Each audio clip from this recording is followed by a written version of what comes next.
There once was a young adult named Paul. He was a little different from the rest of his friends. I mean, he didn't have much friends growing up. Um, he didn't he didn't have much friends growing up as he had a learning disability. He was in special classes and very very he was very smart though. But he wasn't very popular. Growing up wasn't easy for him as he was bullied, harassed, humiliated, put to shame, thrown in lockers, and so forth, so on and so forth. Uh, but that didn't but that didn't stop him from giving up hope as he was around he grew up around prayer warriors. So he grew and he also grew up in a Catholic background. Um, but that didn't stop him from reaching his dreams. He's super smart and very talented. In his family, he had one older sister named Helen and one younger brother named Zach. He's now 32 years old. He works in a grocery store as a cashier. No one takes him seriously though, because they always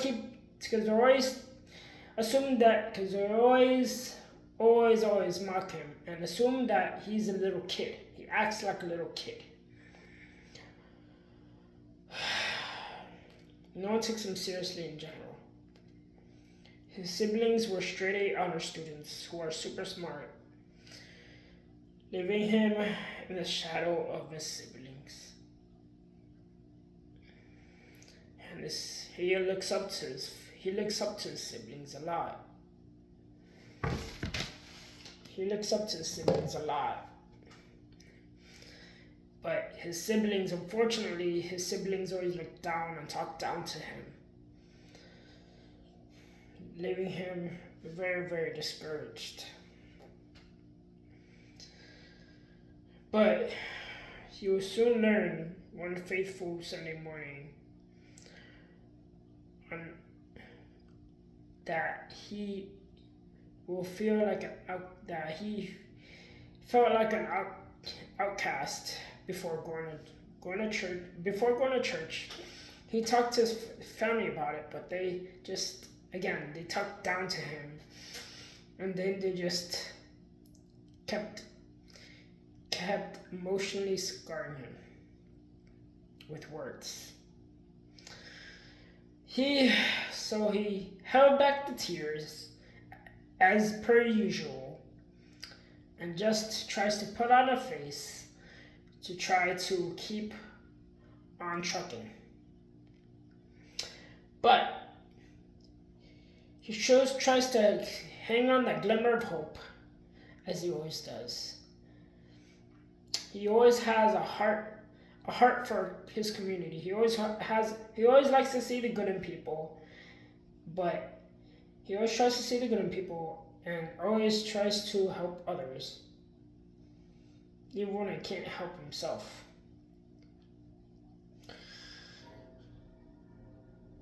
Paul is very, very smart, but sometimes it gets in his own head. But you know what? But he will soon learn one fateful Sunday morning on his way to church that it takes faith and encouragement and self-worth to remind himself of who he truly is. And it also takes a little reminder and wisdom and a little book to remind him of who he truly is. Paul needed a friend.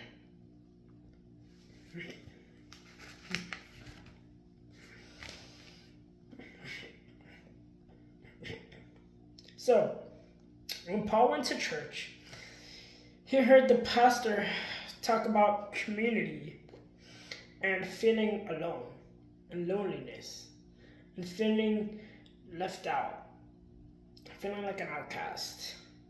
He also talked about how important serving the community was, no matter who it is, and the importance of service. Now, this excited Paul. This excited Paul a lot, to the point where it made it, to the point where he wanted to go all in. Like he wanted to overdo it. He didn't care. He was just very excited about it, because he really did have a heart for service, just like his grandpa. He was also, little did he know, he was also a prayer warrior, just like his grandpa.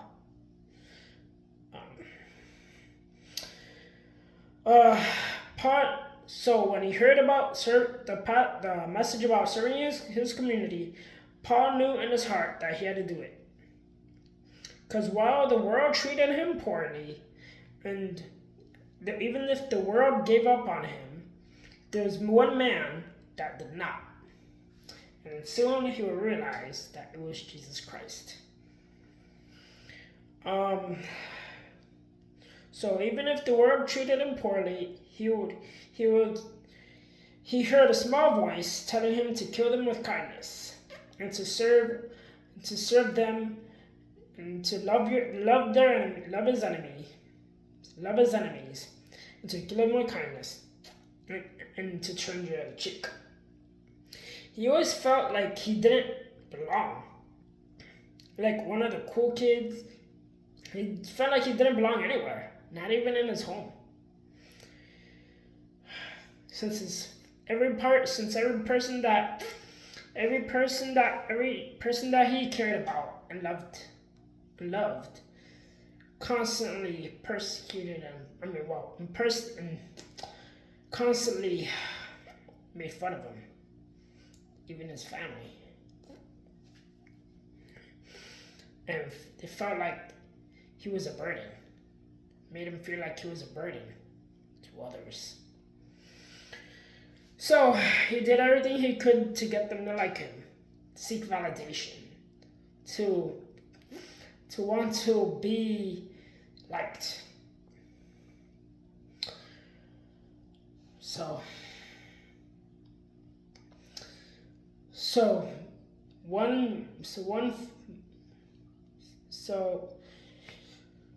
at the end of the service, he talked to the pastor to pray for him.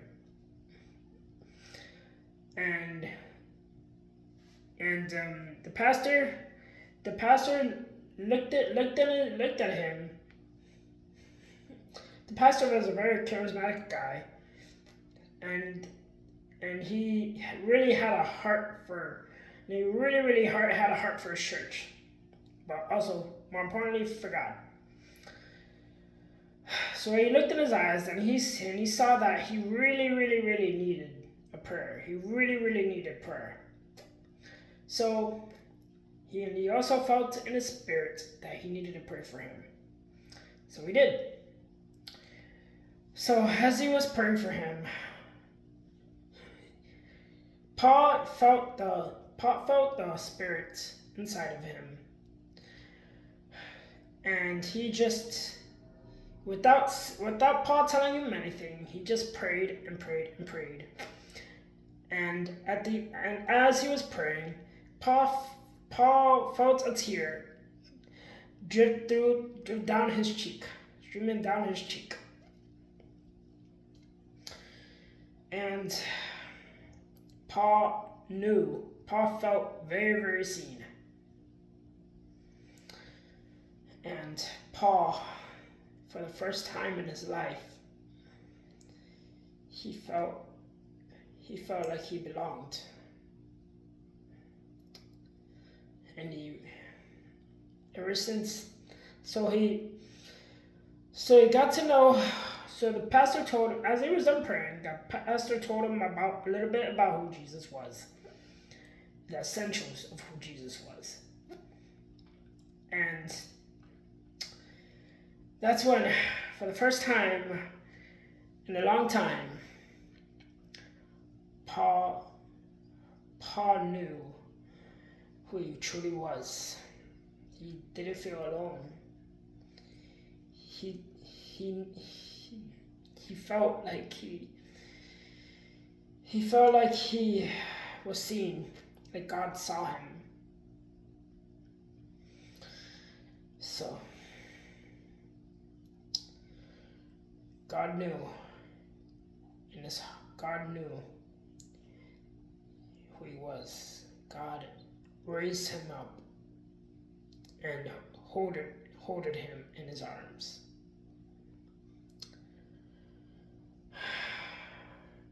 And said, "You are my son, and I will never, ever, ever abandon you." To be continued.